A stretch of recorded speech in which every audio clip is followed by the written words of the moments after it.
Welcome back to you. और आज का जो सेशन है हम उस पे बात करेंगे डीएनएस के ऊपर। डीएनएस क्या होता है इसके ऊपर पहले हम एक्सप्लेन करते हैं, और कल हम लोग जो भी है एक्सप्लेन करेंगे उसको हम लोग पैकेट ट्रेसर के ऊपर इम्प्लीमेंट करेंगे, ठीक है ना। तो first about what is the DNS.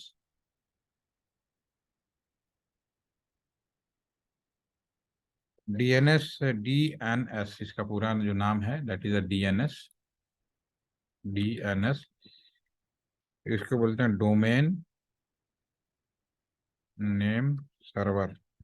कई जगह इसको सिस्टम भी कहा जाता है, कई जगह इसको हम लोग सर्विस भी बोलते हैं, ठीक है ना। ये इसका टेक्निकल नाम है, फुल फॉर्म है, आप कह सकते हो। तो ऑल नेम एज पर जो भी हमारी ज़रूरतें होती हैं उस हिसाब से इसका फुल फॉर्म हम यूज कर सकते हैं। अब इसका जो रफली नाम होता है, जो हम लोग फील्ड में यूज करते हैं, उसको क्या कहा जाता है? इसको हम बोलते हैं internet, INTR, internet telephone directory. Telephone directory का नाम आप लोगों ने सुना होगा। टेलीफोन डायरेक्टरी क्या होता था पुराने जमाने में, जब हम किसी को घर में टेलीफोन लगाते थे तो उनको टेलीफोन लगाने के साथ साथ जब भी दिवाली का समय आया या नया साल आया तो हम उसको एक टेलीफोन डायरेक्टरी देते थे। या आपने एक मूवी देखी होगी हेरा फेरी, पुरानी वाली, तो उसमें याद होगा कि स्टार गैराज जब नंबर मिला था तो ऊपर उसमें दो चीजें होता था टेलीफोन डायरेक्टरी में। एक तरफ कस्टमर का टेलीफोन नंबर लिखा होता है, और दूसरी साइड में यह कस्टमर का जो टेलीफोन है किसके नाम से है और उसका एड्रेस क्या है। आप अगर टेलीफोन नंबर आपको पता है तो एक पुराने जमाने में एक नंबर होता था 161191। आपके पेरेंट को पता होता है सारे। एक जैसे होता है ना 100 पुलिस का है, 100 पुलिस का नंबर होता है, 101 एम्बुलेंस का नंबर होता है।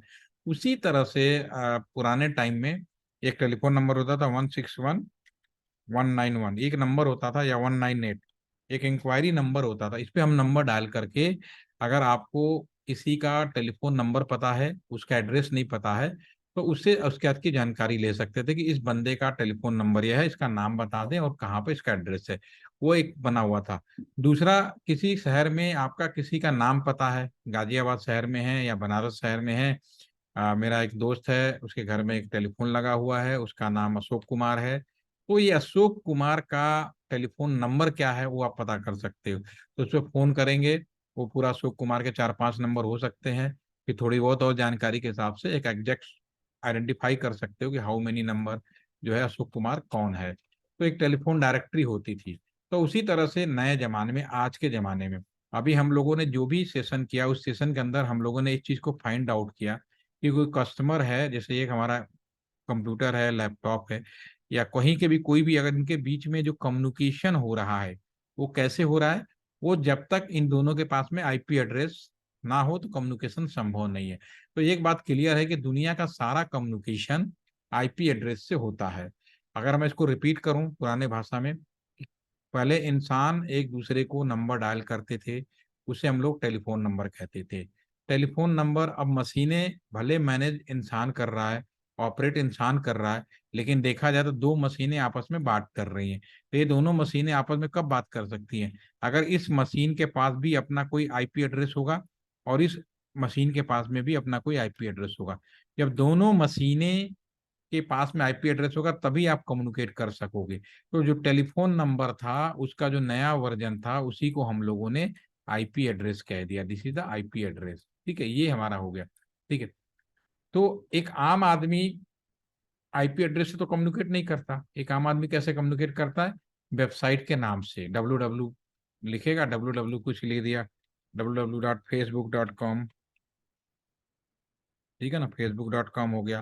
कुछ और भी लिख सकता है, www.sbi.in, इस तरह के नाम हो सकते हैं बैंकों के, जिस वेबसाइट नाम। लेकिन कम्युनिकेशन नाम से नहीं होगा, क्योंकि कंप्यूटर या जो मशीनें केवल IP एड्रेस समझते हैं। इसका मतलब है कि हमारे नेटवर्क के अंदर, ठीक है ना, कम से कम एक ऐसा IP नेटवर्क के अंदर एक ऐसा सर्वर है, वन सर्वर, या ये बेसिकली भी कम राउटर का होता है, जो कि वेबसाइट जब हम टाइप करके भेजते हैं तो इसको रिप्लेस कर देता है उसका, जो भी वेबसाइट होता है उसके रिप्लेस आईपी एड्रेस होता है, उसका आईपी एड्रेस पहले बताता, फिर हम कम्युनिकेशन कर पाते हैं। अगर आपके पास, कहने वाले दुनिया में जितनी भी वेबसाइट है इन सबका आईपी एड्रेस फिक्स होगा, और सब वेब सर्वर होते हैं, और वेब सर्वर का आईपी एड्रेस फिक्स होता है। आपके कॉलेज का भी आईपी एड्रेस पता चल जाएगा, अभी मैं यहाँ पे उसको भी देख के कर लेंगे। ठीक है, तो हमारे नेटवर्क के अंदर, कहने का मतलब, मैं वापस उस पर आ जाता हूँ, इस पे। अगर यहाँ पे मैंने एक डीएनएस सर्वर बनाया, ये आप देख पा रहे हैं डीएनएस सर्वर। अगर मैं इस टैबलेट से अगर मैं क्लिक करूं, यहाँ एक वेब सर्वर है, अगर मैं वेब ब्राउजर पे जाऊं, जो ब्राउजर है इसको क्लिक करूं, और वेब सर्वर का नाम लिखा है www.facebook.com। ठीक है ना, अगर मैं यहाँ पर www.facebook.com डालूं, ठीक है ना, और इंटर मारूं, तो ये कुछ भी रिस्पॉन्स नहीं करेगा, क्योंकि हमारे नेटवर्क के अंदर डीएनएस सर्वर तो है, लेकिन डीएनएस सर्वर में हमने इस सेवा को चालू नहीं किया है। ठीक है, तो जब चालू करूंगा तो मेरा जो टैबलेट है वो क्या करेगा, सबसे पहले यहाँ से डीएनएस सर्वर के पास जाएगा, और डीएनएस सर्वर में इस चीज का रिकॉर्ड होगा कि किस आईपी एड्रेस पे कौन सा वेबसाइट है, फिर उस आईपी एड्रेस लेगा, फिर वो यहाँ जाएगा, और फिर उस आईपी एड्रेस से जो भी चीज वेब पेज खुलना हो उस पेज को यहाँ पे लाके ओपन करेगा। तो डीएनएस सर्वर का काम है कि हमारे नेटवर्क में ऐसी व्यवस्था जो किसी भी वेबसाइट का उसका आईपी एड्रेस बता दे। तो मैं यहाँ क्लिक करता हूँ इसको। ये भी, अब ये काम भी राउटर का, राउटर के अंदर करते तो हम कमांड बेस पे करते, जैसे कि हमने डीएससीपी में किया था। तो हम उस पर टाइम वेस्ट नहीं करेंगे, वो आपको ज्यादा इंपॉर्टेंट नहीं होता। रियल में हम डीएससीपी सर्वर ही बनाते हैं, नहीं एक सॉफ्टवेयर। कोई भी बड़ी कंपनी, चाहे रिलायंस हो, टाटा हो, या कोई भी हो, एक टीसीएस हो गया, विप्रो हो गया, महिंद्रा टेक हो गया, इनसे सॉफ्टवेयर हम खरीदते हैं और बिल्कुल वैसे इंस्टॉल कर लेते हैं जैसे मैंने डीएससीपी या पैकेट ट्रेसर आपने इंस्टॉल किया। ठीक है, तो इसको इंस्टॉल किया, इसमें ऑलरेडी इंस्टॉल है, आइकन बन जाएगा, इसमें सेटिंग करने की जरूरत है। सर्विस में जाएंगे, अब इसमें हम इसमें जाएंगे, डीएनएस पे जाएंगे, और डीएनएस में जो वेबसाइट का नाम है वो यहाँ पे लिखेंगे www, कोई वेबसाइट का नाम है facebook.com। ठीक है ना, और इसका आईपी एड्रेस, ये वाला जो आईपी एड्रेस है वेब पेज जिसपे ये वेबसाइट हमारा अवेलेबल है जिस सर्वर पे, 192.168.2.15 कर देते हैं और ऐड कर लेते हैं। ठीक है, तो एक रिकॉर्ड हो गया। ऐसे ही जितने भी डीएनएस सर्वर होगा दुनिया में, जितनी भी साइटें होंगी, सभी का वेबसाइट अवेलेबल होगा। अब मैं इस टैबलेट पे जाता हूँ, दोबारा से मैं www.facebook.com टाइप करूंगा, www.facebook.com। अगर मैं टाइप करूंगा तो अभी भी ये चल नहीं रहा, क्योंकि हमने भी पूरा काम नहीं किया। यहाँ क्लिक करते हैं, दोबारा डीएनएस पे जाते हैं, मैंने ये तो डाला लेकिन सर्विस ऑफ कर रखा, मैं सर्विस ऑन कर देता हूँ। ठीक है, सेव कर देते हैं आके, और ओके कर देते हैं। तो फिर मैं अब दोबारा से इसको खोलता हूँ। अब क्या होगा, जैसे मैं खोलूंगा हमारा लैपटॉप से, यहाँ से वो चीज यहाँ पे जाएगा, उस वेबसाइट का आईपी एड्रेस उठाएगा, और यहाँ पे आकर इसको उठा के फिर यहाँ पे ओपन कर लेगा। क्लिक करें, क्लिक करते हैं यहाँ पे www.facebook.com, जैसे मैं एंटर मारूंगा, this is a page open, ये आपके सामने पेज ओपन हो गया। ठीक है, डीएनएस सर्वर कहीं भी हो सकता है। अभी मैं रियल कंप्यूटर में अगर बात करूं, जैसे ये यहाँ पे भी लैपटॉप है ना, इसमें भी मैं डीएनएस, तो जरूरी नहीं है कि यहाँ पे ही हो। एलटीटीसी में जो लोकल कंप्यूटर लगा, डीएनएस सर्वर लगा, दुनिया में अरबों वेबसाइट होते हैं, उन सब पे एड्रेस में नहीं नोट कर सकता। तो फिर क्या होता है, अल्टरनेट डीएनएस भी डाला जाता है, और जनरली लोग गूगल का डाल देते हैं, क्योंकि गूगल का दुनिया में 12 डीएनएस सर्वर बने हैं और अलग अलग कंट्री में है, और गूगल बहुत बड़ा सर्च इंजन है। दुनिया का लगभग 99% चांसेज है कि उसके पास दुनिया की सभी वेबसाइटों का आईपी एड्रेस होगा। फॉर रिबल, मैं रियल कंप्यूटर में जाता हूँ, मेरा रियल कंप्यूटर है, क्लिक करते हैं, राइट क्लिक करिए, ओपन है, नेटवर्क सेटिंग में चले जाते हैं।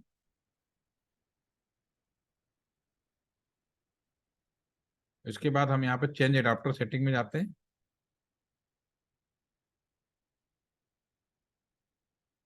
जब यहाँ खोलेंगे चेंज एडाप्टर सेटिंग, तो यहाँ पे ये मेरा रियल कंप्यूटर जिससे मैं लाइव मीटिंग में हम लोग बात कर रहे हैं।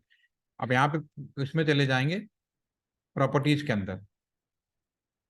अब अपने कंप्यूटर में भी चेक कर सकते हैं, यस करें, और यहाँ पे जब हम जाएंगे टीसीपी आईपी, यहाँ क्लिक करेंगे, तो यहाँ पे आप देख पाएंगे कि जब हमारा ये रियल कंप्यूटर है, इसमें मैंने मैनुअली आईपी डाल रखा है, ऑटोमेटिक डालते तो डीएससीपी के थ्रू आईपी जाता, उसमें भी इस तरह की आईपी आ जाती। तो यहाँ पे मैंने मेरे अपने कंप्यूटर का आईपी एड्रेस मैंने क्या डाला, 197, सबनेट डाला और गेटवे डाला, ये मेरे कंप्यूटर का गेटवे हो गया।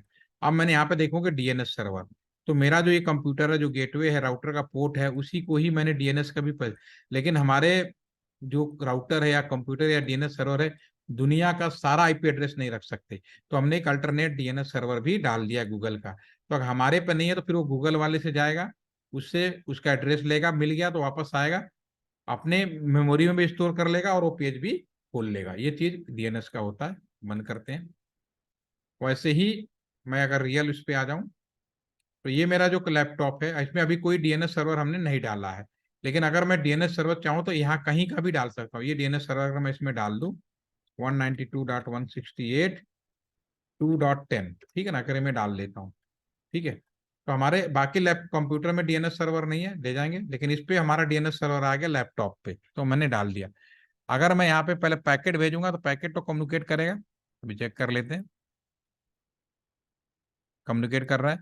जो हमारा ये है सर्वर, ये भी चेक कर लेते हैं, अभी कम्युनिकेट कर रहा है। अगर मैं इस लैपटॉप से अगर खोलूँ तो लैपटॉप से कम्युनिकेशन चेक कर लेते हैं, कम्युनिकेट। तो लैपटॉप से अगर मैं इसको बंद करते हुए अगर मैं वेब ब्राउजर पे जाऊं और www.facebook.com खोलूं, ठीक है ना, और इंटर प्रेस करूं, तो ये नहीं खुलेगा क्योंकि इसके अंदर कोई डीएनएस का ऑप्शन अवेलेबल नहीं है। लेकिन अगर मैं लैपटॉप पे क्लिक किया, वेब ब्राउजर पे गया और मैं इस पे www.facebook.com डॉट अगर मैं खोलूं तो ये ओपन हो गया। क्यों? क्या हुआ कि हमारा ये जो लैपटॉप था, इस लैपटॉप से पहले हमारे कंप्यूटर ने पूछा वेबसाइट खोलना चाहते हो, तो जो भी डीएनएस था वहां पे गया, डीएनएस ने कहा अच्छा इसका वेबसाइट एड्रेस ये है, और इस वेबसाइट के वहां लौटा और इस वेबसाइट से उस पेज को खोला, और उस पेज को लेते हुए फिर वापस आते हुए फिर यहाँ पे ओपन कर दिया, ठीक है ना। तो ये आपका डीएनएस हो गया। तो इस तरह से डीएनएस काम करता है। अब रियल में मैं चेक करना चाहूँ मैं अपने कंप्यूटर में, एक तो ये तरीका था कि हमको ऐसे दिखा दे, एक सीएमडी कमांड होता है, ठीक है ना। फिर वो है, दिशा अनम्यूट हो जाओ। आपके कॉलेज का यस सर। आपके कॉलेज का वेबसाइट एड्रेस पहले तो, यहाँ पे अगर मैं अपने कंप्यूटर में चेक करना चाहूँ तो मैं आईपी कॉन्फ़िग स्पेस करके फॉरवर्ड ऑल लिख देता हूँ, तो ये मेरे कंप्यूटर में सारा चीज आ गया। ये देखो मेरे कंप्यूटर का लोकल आईपी एड्रेस आ गया 190 ठीक है ना, गेटवे आ गया और ये डीएनएस सर्वर भी आ गया, और एक अल्टरनेट डीएनएस सर्वर भी 888 डॉट हमने डाल रखा है, ठीक है। अब आपके कॉलेज का है, आपके कॉलेज का मैं जाना चाहूँ, कम्युनिकेशन करना चाहूँ, खोलना चाहूँ, तो कॉलेज का जो वेबसाइट है उसका नाम क्या है? आपके कॉलेज का वेबसाइट, आईपी एड्रेस तो पता नहीं होगा, लेकिन आपके कॉलेज में कैसे जाएंगे वो सारा हम यहाँ पे दिखा सकते हैं। तो वेबसाइट का नाम जरा टाइप करें चैट में। आपके कॉलेज यस का सर। वेबसाइट का नाम मालूम होगा ना?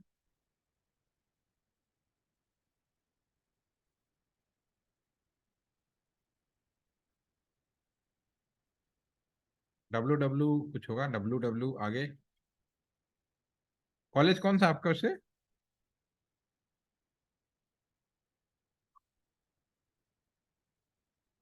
कॉलेज का नाम बताइए, ये www। ओके, देखो मैं ऐसा एक कमांड होता है कि आपके कॉलेज में ट्रेस आरटी एक कमांड है कि आपके कॉलेज में हम जाएंगे कैसे। ट्रेस आरटी लिख रहा हूँ और यहाँ पे वेबसाइट का नाम डालो www, ठीक है, डॉट, सबसे पहले मेरा जो कंप्यूटर है .ac.in, ठीक है।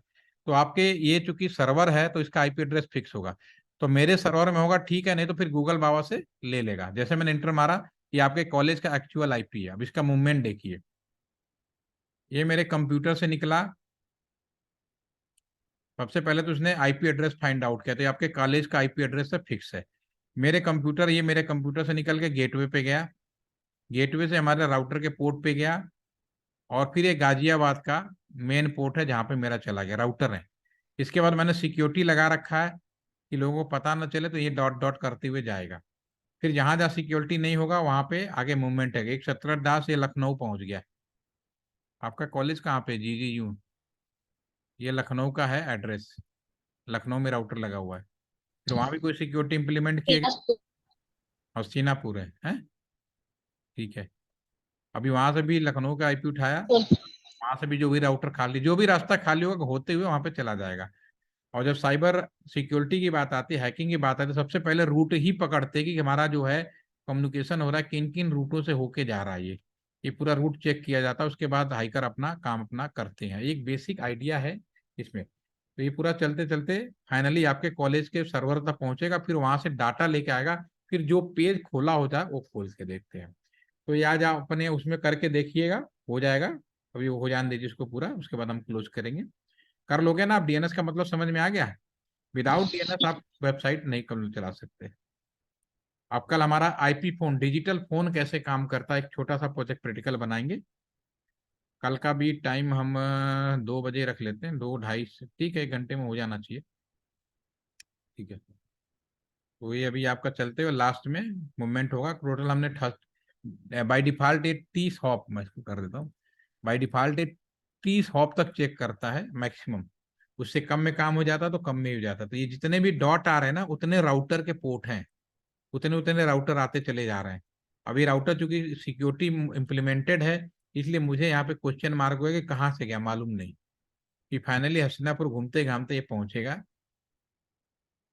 और लास्ट में यहाँ पे आपको, यहाँ पे पूरा ये आपका एड्रेस, लेकिन आपको आपका आईपी एड्रेस शुरू में ही फाइंड आउट कर लिया डीएनएस की मदद से कि जो GGUAC है उसका आईपी एड्रेस 164, ये इंडिया का ही है, कोई बाहर लोकल नहीं है।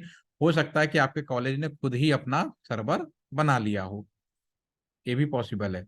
क्योंकि ये लोकल मिल रहा है। लोकल का मतलब है कि या तो खुद कंपनी, किसी कंपनी से लिया गया होगा, बाहर दुनिया में नहीं है, और या तो खुद ही अपने कैंपस के अंदर इसकी व्यवस्था कर दी गई होगी।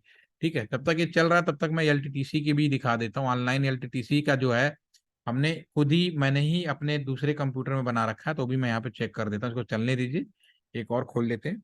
CMD एक कमांड होती है, खुलेगा। और मैं यहाँ पर बोले क्लीन कर देते हैं, और यहाँ पे भी मैं ट्रेस रूट कर देता हूँ। ये इसका रूट मेरा यही एलटीटीसी के अंदर ही है।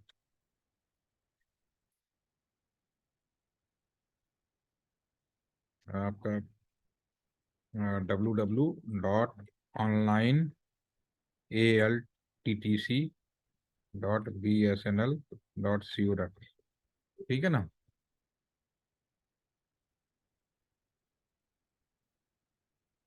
ये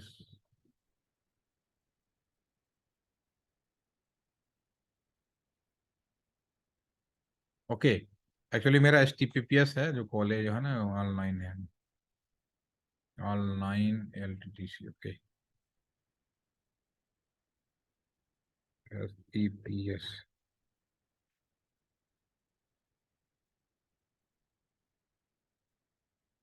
ये ऑनलाइन एलटीटीसी परमिशन नहीं मिली क्या? फिर ऑनलाइन डाल के देखते हैं। स्पेस RT, स्पेलिंग गलत है क्या कहीं से? ओहो, TRACE, TRA, ठीक है, आ जाएगा। WW कर दीजिए, मिल जाएगा।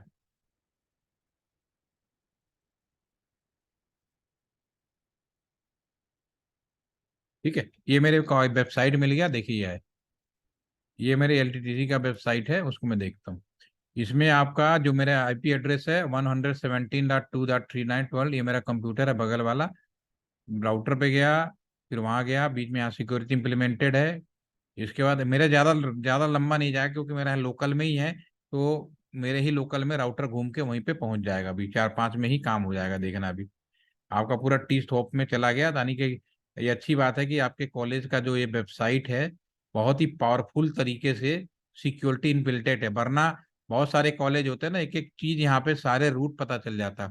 और जिसका सारे रूट पता चलेगा, वो सारा का सारा आपका, उसका हैकिंग बहुत आसानी से हो जाती है। ठीक है ना? तो आपके कॉलेज के लिए बधाई हो कि बहुत अच्छा स्ट्रॉन्ग किया हुआ है। ठीक है, तो इसको आप बना लेना। ठीक है, इसका रिकॉर्डिंग मैं आपको शेयर कर रहा हूँ, कर पाओगे ना? कर लीजिएगा। Yes sir. कल मैं डिजिटल फोन का करते हैं। Thank you. Thank you sir.